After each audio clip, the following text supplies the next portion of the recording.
আলাইকুম। আজকে আমরা আলোচনা করব সংযুক্ত বর্ণ কীভাবে টাইপ করতে হয়।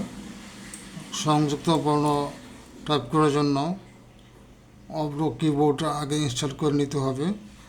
আমার কম্পিউটারে কিবোর্ড অন করা আছে। আমি আমি দেখাচ্ছি আপনাদেরকে। এখানে দেখেন বাংলা লেখা আছে, কারণ এখন আমি বাংলা টাইপ করতে পারবো। টাইপ করতে গেলে কিছু কিছু অসুবিধার সম্মুখীন হতে হয়। কিছু কিছু অক্ষর ইংরেজিতে টাইপ করলে এটা আসে না, উল্টাপাল্টা আসে। তখন আমরা এটাকে সহজ করার জন্য, যেমন আমি হঠাৎ লিখবো, খণ্ডাতটা এখানে টি দিলে আসার কথা, কিন্তু আসে না। তা আমি এখান থেকে নিয়ে নেব। এখানে ক্লিক করলাম, দেখেন এখানে সমস্ত অক্ষরগুলো চলে আসলো। এখান থেকে আমি খণ্ডাতটা নিয়ে নিলাম, হঠাৎ হয়ে গেল। তারপরে দেখেন আমি আবার বলছি, দুইটা লেটার, ক্যাপিটাল লেটার টাইপ করতে গেলে বা ব্যঞ্জন টাইপ করতে গেলে সংযুক্ত হয়ে যায়। তখন একটা র দিয়ে এটাকে একটা ও দিয়ে টাইপ করলে পরে আর এটা সংযুক্ত হয় না।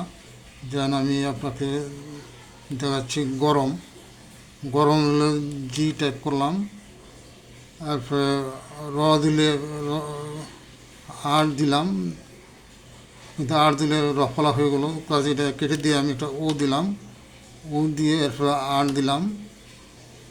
আবার ম দিলে দেখা যায় কী হচ্ছে, এটা আবার গরম।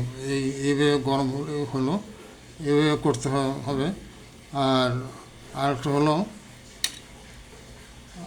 ডাবল আর দিয়ে র্যাপ করা যায়। র্যাপের অনেক সময় দুইটা র্যাপ দিলে র চলে আসে, সেক্ষেত্রে একটা ও দিয়ে ডাবল আর দিলে র্যাপ হবে। যেন আমি দেখাচ্ছি, বার্মা, বি এ দিলাম আকার বার, আর আর দিলাম,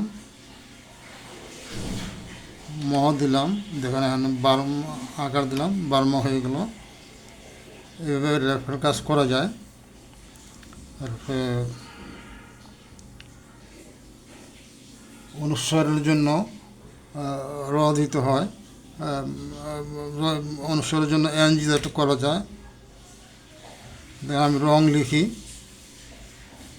আর এনজি দিলাম, এই রং হয়ে গেল। তারপরে রক্ত, র আর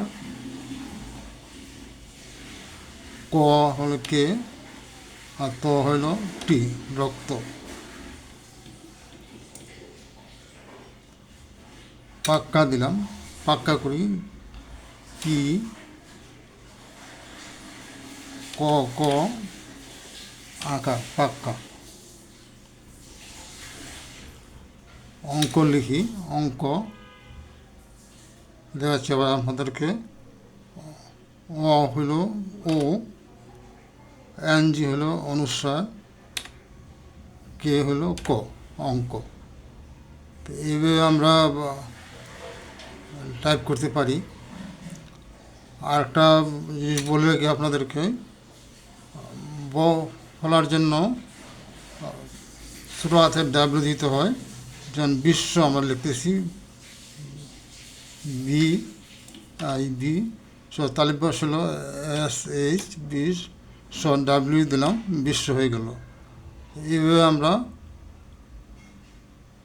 সংযুক্ত বর্ণ টাইপ করতে পারি। ধন্যবাদ।